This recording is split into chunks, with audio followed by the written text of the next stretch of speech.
We're with Ryan Girdusky, and Ryan, welcome to the show. Thank you for having me, Tom. Hello?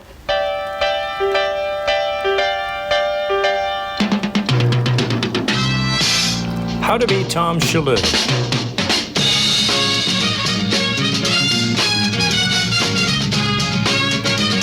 Starring Tom Shalhoub.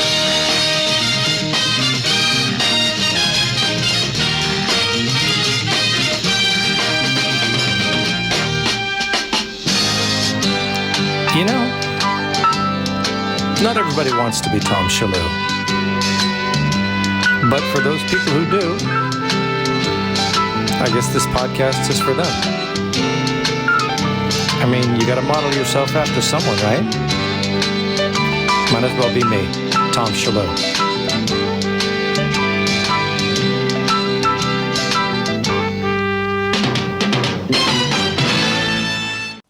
Okay, I want to talk about a couple of things. First, let's start with the 1776 project because, you know, it was maybe last week, maybe a couple of days ago, I saw Randi Weingarten tweet out, a congratulatory tweet to all her sisters in the education establishment. She said that 1776 Project and Moms for Liberty failed. They lost 80% of the races that they were involved in. And you immediately said, Randi, that's not the way it happened. So what were her numbers? Where'd she get them? What are the real numbers? I have no idea where she got them because they didn't make any sense whatsoever. We won. So there was 114 competitions. We won races. We won 100. We won 69 of them. So we won about 60%. It's like 59.7, 60.1, something like that. But we won about 60% of all the races that we competed in. I don't know where she got the 80% loss from. And then she revised from 80 to 70, which still didn't make any sense. Oh, so she did respond. She responded to your tweet with new numbers? Well, what happened was the Associated Press changed her quote. So I'm assuming that she just changed it. I don't really understand. She never directly has ever engaged with me. But they did change it from 80 to 70, which is still not correct. Maybe Moms for Liberty had I know that they won less races than we did, but I don't know where they got that number from. It has nothing to do with our win record ever. We won 60% of all the races that we took part in, 69 of them, and including in some very blue areas. And so we were happy with our record. I don't know where she made that up from. Yeah. Okay. So some people who are listening, they might not know what 1776 Project is. So let's kind of start with that. It's a PAC, right? It's a PAC. It's a political action committee, the only political action committee dedicated nationwide to electing conservatives for school board. I started in 2021. We've since campaigned for 200 people who have won their school board seat, who are on sitting school boards since 2021. So this year we won over 100. We've increased our numbers every single year. Our first year we won, I think, 42. Our second year we won about 70. And then our third year we won over 100. So we're slowly increasing the size of our organization, what we do, how many races we do it in. And we have some big things I think we're going to expand into next year. So I'm very excited about that. I guess the question would be a lot of people looking at these races because they see the school boards, they see what they're trying to do, because we have parents showing up reading, the basic, like the pornography that's in the libraries and things like that. So you would almost expect it to be, you look at those numbers, you say, yeah, 60%, that's great. Why is anybody voting for these lunatics on the school boards? Well, I think that, what we did some polling earlier this year, and honestly, the left did a very good job with fighting over the idea of book banning. We really didn't talk about it in any races at all, the idea of pushing out books at the libraries, because what happened was, I don't really know where the narrative got taken over, but the narrative got taken over that we were pushing, that they were going to push out books like Maya Angelou or other books, and for some reason, the conversation to the left had done things like ban To Kill a Mockingbird, which they did in a couple places, or Of Mice and Men, and a great American literature, didn't resonate. So what we looked at was, where are voters concerned right now? And there are a lot of conservatives who are very concerned over the idea of pornography in schools, and I am too. And what I always say is, if a book is a graphic novel, and if they made the picture version of the graphic novel, if there's a graphic novel And the graphics are so explicit they could not be made in picture form, which is the truth of many of these children's books. You cannot have, they've made graphic novels of children being sodomized, children being engaged in sexual manners that could not be translated into photographs. Otherwise, the author would go to jail for those kinds of books because it's literally child pornography. That's one conversation we like to have. But and when we polled parents, we sat there and said, what are the biggest issues? Bullying, the fear of school shootings, the fear of kids being beat up in school by other students was polled at number one. We just had a story, I think, yesterday of that 17-year-old who was killed in his school in Las Vegas by 15 fellow teenagers who beat him up, and they beat him to death. There are stories of violence in schools across the country. So school safety was actually our number one issue targeted for. Our second thing was talking a lot about merit. Critical race theory, people don't know how it can creep up. They want the most explicit, explosive things as a way to make a big story out of it. But it has many pervasive ways of showing up in a school district in praxis. One of which way is the watering down of merit and the watering down of punishment standards. In some school districts, you have where the school trying to make an equitable environment makes an equal level of suspensions and detentions and expulsions for kids of every race. So obviously not every race is equal in everything. So they over suspend some groups and under suspend other groups, or over detention one group and under detention the other group. And they water down merit. Thomas Jefferson High School in Virginia was the number one high school in America for decades, and they got rid of testing as a way to improve equity, and I don't think it's even in the top 50 anymore. So that happened in the blink of an eye. So we spoke to voters in a way that said, listen, if we know that these culture wars are happening in school, if we had no culture war fights in school, would public schools still succeeding in this country? Because they're not.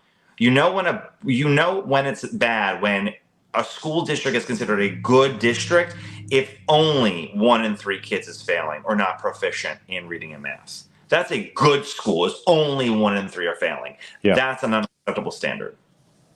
So the Thomas Jefferson High School that you referenced, what are the parents like in that district? They must be upset that their school was once great and now it's no longer great. What do the parents of black kids with A's and B's think of their school getting the quality reduced in such a way? Well, the alumni rather of that school district were very, very deeply upset. What I've noticed and what we've seen is the group of parents that are the most active in pushing back on it are a lot of Asian immigrant parents, because they don't have this immense level of repressed thinking that we just have to water down everything so that way we can make up for the history of slavery. Like they don't believe in that value whatsoever. Nor do a lot of Asian immigrants have the same belief, which is a false concept, that poverty means you do bad in school. I'll tell you two really quick things. One, in Queens County, the county that I was born and raised in and live in, the poorest economic group ethnically are Asians. They make the least amount of money and they go to the most advanced schools. They have the highest placement, the highest grades, and the least violence. Poverty has nothing to do with achievement whatsoever. And then in the state of Mississippi passed a great law 5 years ago that says if you cannot read at a 3rd grade level, you cannot move to 4th grade, because a lot of school districts, to keep high graduation rates, fail kids forward. They just say, no, just keep passing and passing and passing. And by the time they reach 8th grade in high school, they can't read or write at a 8th grade level. So what Mississippi did was, we cannot go to a 4th grade if you can read at a 3rd grade level. They hired a great superintendent who made sure that happened. They put money back in phonics and in early childhood intervention. And in 5 years, they went from number 49 in reading to number 29. Nationwide. And this is not a rich state. This is not an all-white state. This is not a state that's supposed to have certain levels of privilege. This is a state with half the population is black, majority are poor, and now, because they actually enforce reading and curriculum and standards, a majority can read in the 3rd grade, which is the first time that's happened who knows, probably ever. That's a huge groundbreaking thing, and that's a conservative win. So we've addressed the culture war issues where they exist. But Randy Weingartner is not just failing kids because she believes everyone should be trans and have CRT and feel guilty for being white and all the rest of it. She's failing on the bare bones academics. The majority of kids are leaving school without the proficiency of reading and doing math, and they will not have, and being a good citizen, by the way, not learning civics, but they will not have the bare essentials to be a successful adult in many of these cases. Yeah. Now, the 1776 Project, tell me if I was confused, if it was the same thing. Like during the Trump administration, everyone was hearing about the 1619 Project. And then I remember, most of my news, it's because I'm around Fox News all the time. So I see news stories come in for about 3 or 4 days, and then I don't hear about them again. But there was a 1776 Project that the Trump administration made use of and got some headlines out of.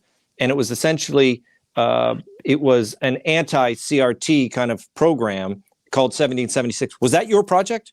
No, I made mine as like a tongue-in-cheek on the 1619 Project, and the 1776 that Trump's 1776 Project had already ended when mine began because Biden got rid of it the first day of his administration. Yeah. Okay. Yeah. So you said your 1776 was the only PAC that's devoted to getting people elected to school boards. People kind of lump you in with Moms of Liberty, like Randy Weingarten did. But what is Moms for Liberty? They do something a little different? Yeah, so Moms for Liberty does school board elections too, but they run chapter organizations. We don't run chapter organizations. So what we do as an organization is we find candidates that are going to run. We endorse them, and then we put money behind their race. We send out mailers to voters because in I think 43 states, all school board elections are nonpartisan.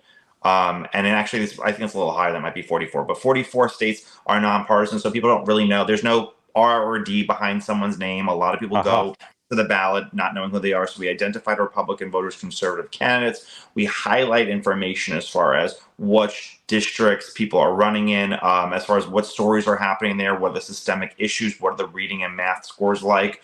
And then we are starting to run get out the vote efforts on behalf of the candidates. Moms for Liberty has different grassroots organizations, but they are not a PAC. They may have a PAC component, but they don't do what we do. Yeah. And so do you have to run around and, how do you get money? Small dollar donors. We are. That's a great question. We were lucky enough. We had like one very large dollar donor, but besides that, we run solely on small dollar donors. I think last quarter we raised $625,000 from 25,000 people who gave an average like $27. Yeah. That's literally how we run the money, and that's how we are like a squirrel. We save our winter nut. We raise the money now to spend in the spring, and then raise in the summer to spend in the fall. And that's basically how we've been operating. How we do it.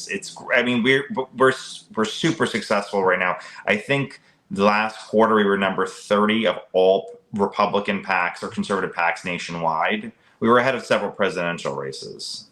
For your record that you have? No, for how much money we raised. Oh, really? Okay. Because you raised, give me the numbers again. You raised how much? So we raised last quarter, I think it was like $627,000 from small dollar donors. Yeah. Solely small dollar donors.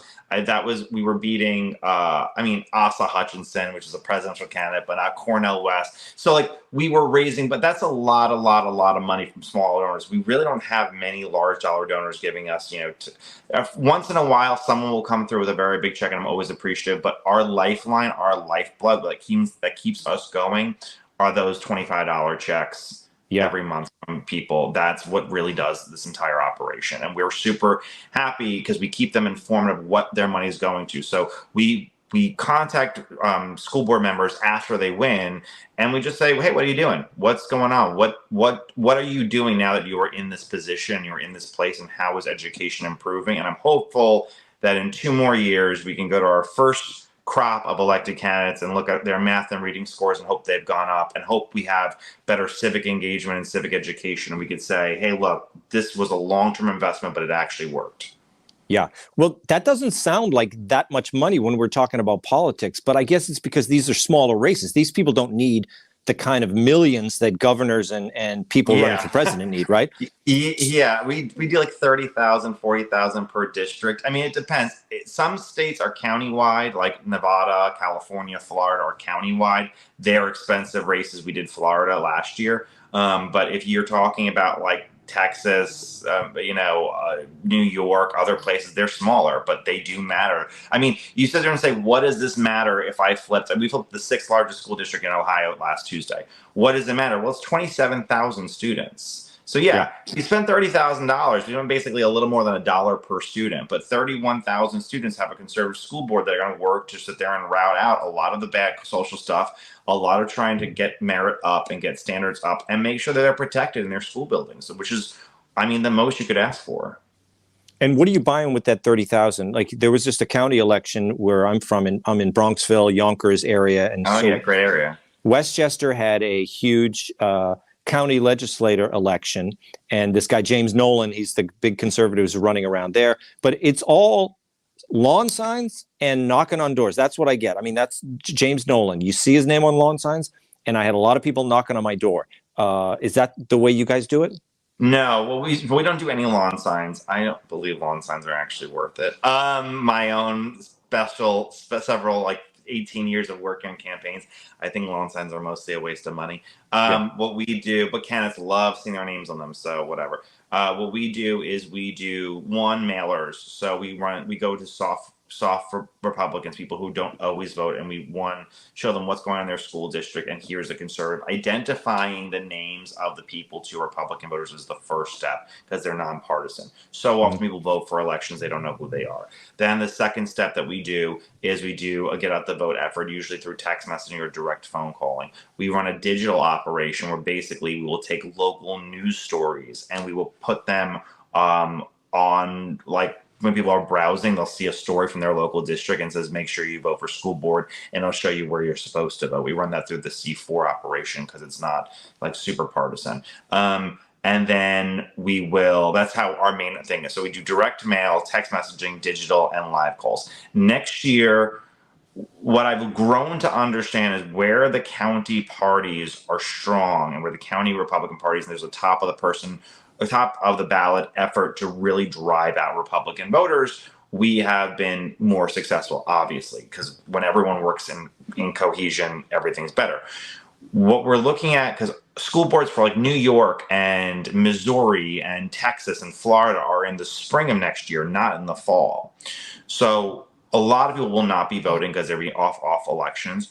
What I'm thinking about doing is diverting more energy to get Republicans out early, to do our own, as a PAC, our own get out the vote early drive to drive out Republican voters who are a lower propensity. And that's what happened in Virginia. And that's why Republicans, although they lost the state house, they gained a seat in the state Senate, and the losses weren't as severe as people. They won everything Biden +8 and below. So I think we could do that and match that effort. What do you think happened? The story around here, all the panels were the next day, oh my gosh, Republicans again, they lost. Was it as sad of a story as it sounded? I mean, you talked about Virginia, Ohio.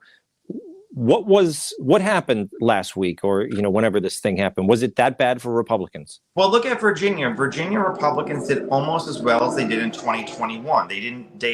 They won every place that Biden had won by at most 8 points. That is not easy. They should have lost a lot more seats. It's that the threshold for the tipping point seat for Republicans was like Biden +11, and they couldn't sink that. But Virginia is a D+10 state. Think of it like this. Democrats are at 1 seat advantage in the state house and 1 seat advantage of the state Senate in a D+10 state.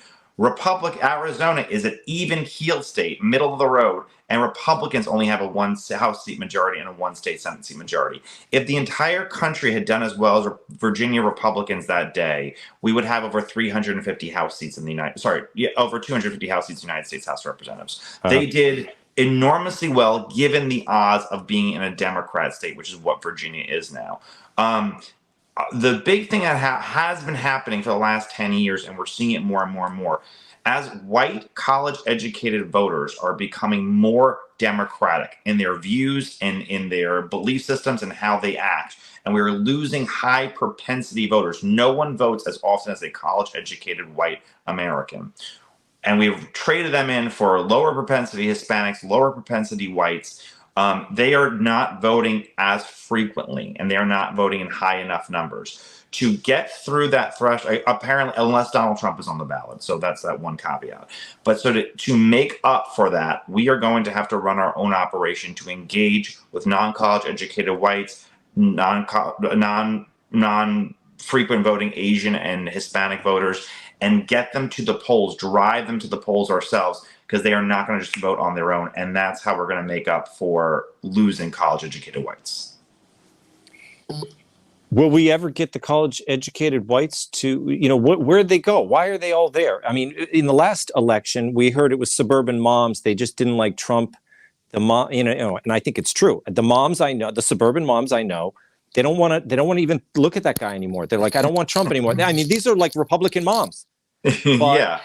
So I believe that the suburban moms thing was right, and they just don't like whatever it is about Trump, the rudeness, I don't know, just they don't like him. So I believe that. But what's with are you saying across the board, college-educated whites, they're college-educated whites, because they're more socially progressive than the average person, and they are more economically secure than the average person, and they are in safer communities than the average person. So Republican messages that kept those groups Republican for years don't really translate anymore. They're more economically prosperous. They don't have to worry about taxes slightly going up or the cost of living. They don't have to worry about crime going up that much, and they don't have to worry about and they're socially progressive overall. Even though they have a higher church attendance rates than non-college educated whites, they are still more socially progressive. And it matters a lot to a lot of people about being socially condemned. You don't want to be the only Trump person at a party. It's not a comfortable feeling. So as there's a lot of pressure among each other to become progressive, I think that's also fed into it part of the way. And that's definitely hurt us. Will we ever get them back? I don't know. That's the $1 million question. And if I did that, I'd be winning a lot of money on betting odds for the future presidential race. They certainly voted for some Republicans, like Brian Kemp, like the governor, like Ron DeSantis, like the governor of Ohio, like the governor of Iowa. They certainly voted Republican where it mattered. But for the governor's races, will they come back for the U.S. Senate races, for the presidential races? It really just depends on what the priorities are, what are we talking about, and how does the president present himself? I think that's a big, big, big question. There's room for to speak to them. You just have to know the messaging, and it has to be the correct way. Okay, so getting to that, like when we're talking national politics now, we're talking about Trump. I thought it was interesting because I went on to your Substack. What is it, NatPop? Yeah, National Populist Substack. Thank you.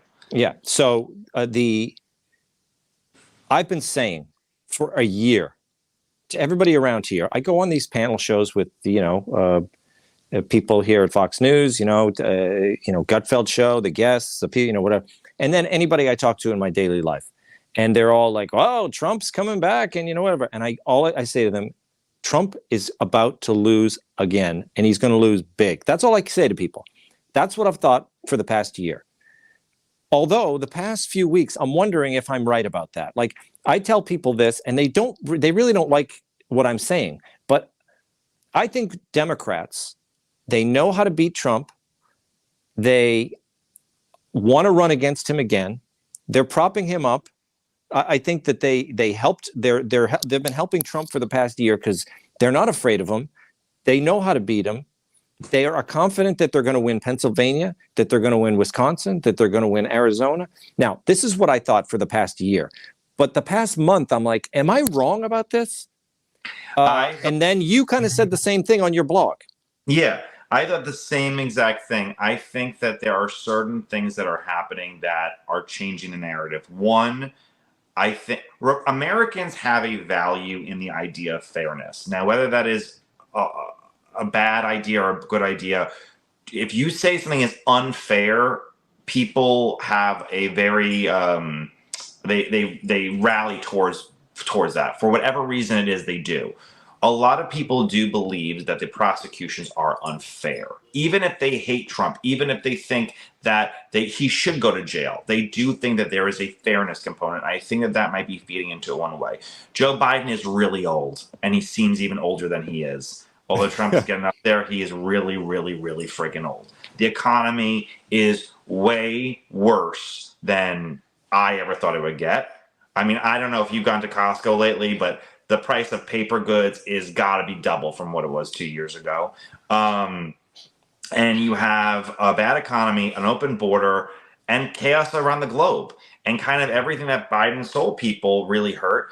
And there's one last factor, which is when a president is no longer in office, they are always more popular than they were in office. Jimmy Carter is beloved as a great leader. Bill Clinton is an honest guy. George W. Bush was dancing with Ellen DeGeneres, the lesbian woman who he wouldn't want her to get married. Everyone's forgiven in the hindsight of the rearview window.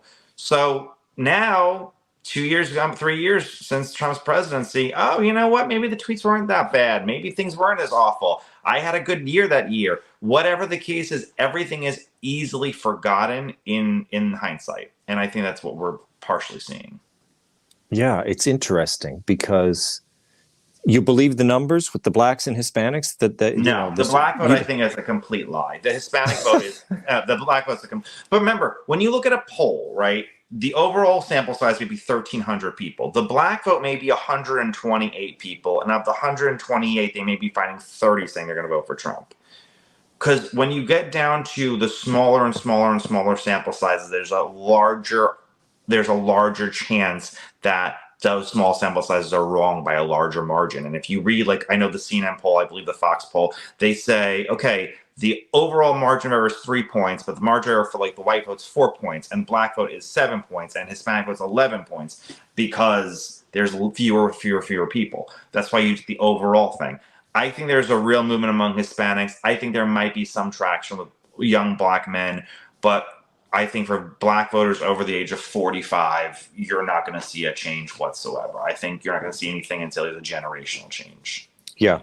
Do you think Trump is, because the other thing about Trump is, I'm just looking at him and I'm not seeing him, like his only job now is to make 52% of the country like him, right? That's all he has to do. He doesn't seem, he doesn't seem to have any interest in that at all. Like he seems perfectly happy that 40% of the country loves him and he wants them to love him even more. But I don't even see him doing anything that approaches trying to make people that he needs to vote for him like him.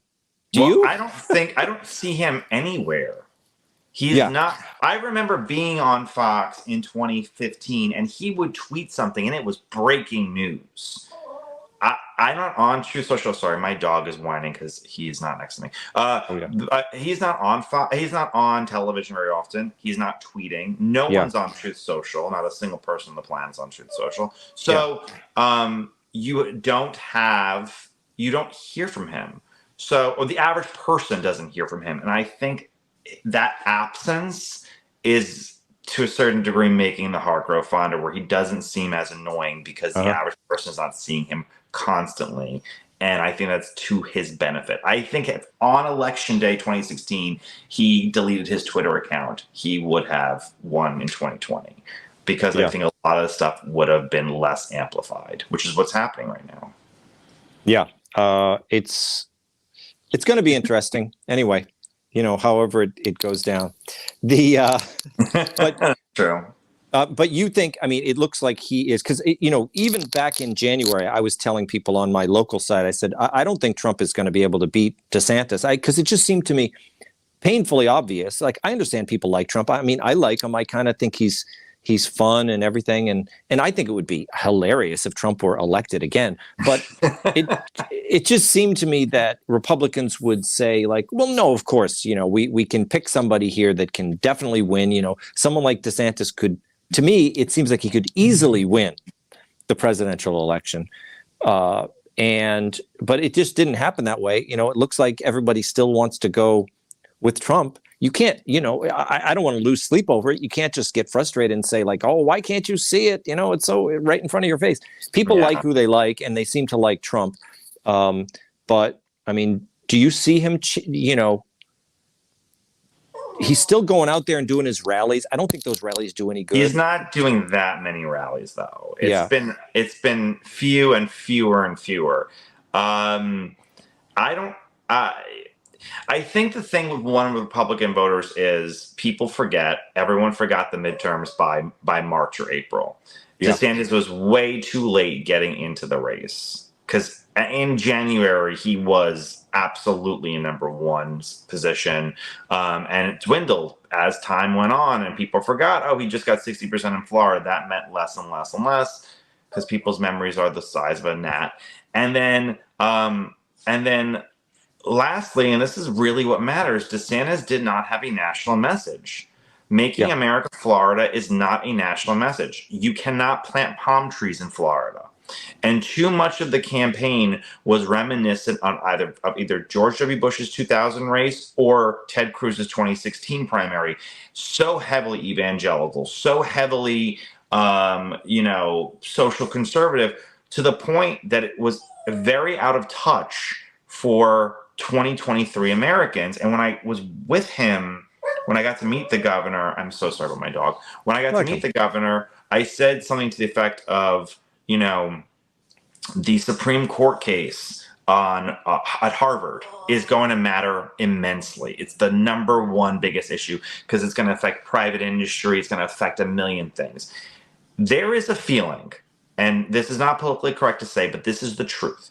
There is a feeling among white Americans that their children, especially their sons, are going to be discriminated against when it comes to hiring and college applications. Now, they're not alone. Asians feel that way too. Jews certainly feel that way, American Jews. But among American middle-class whites, there is a very quiet feeling, even among wealthier ones, that my kid is going to be not applicable because of his race. That's why they always say, put your Native American, your 100th Native American, put it down just to get in.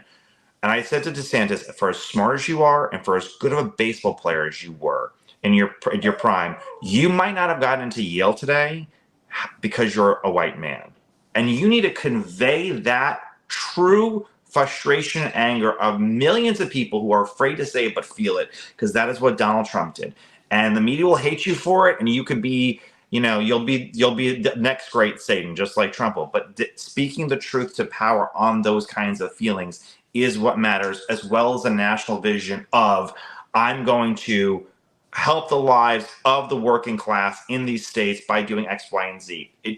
He took a lot of time finding his footing, and I think that it hurt him. Yeah, I think so. I want to let you go, walk your dog. I'm sure he wants to go out. But it occurred to me, you're a Catholic, right? Yeah.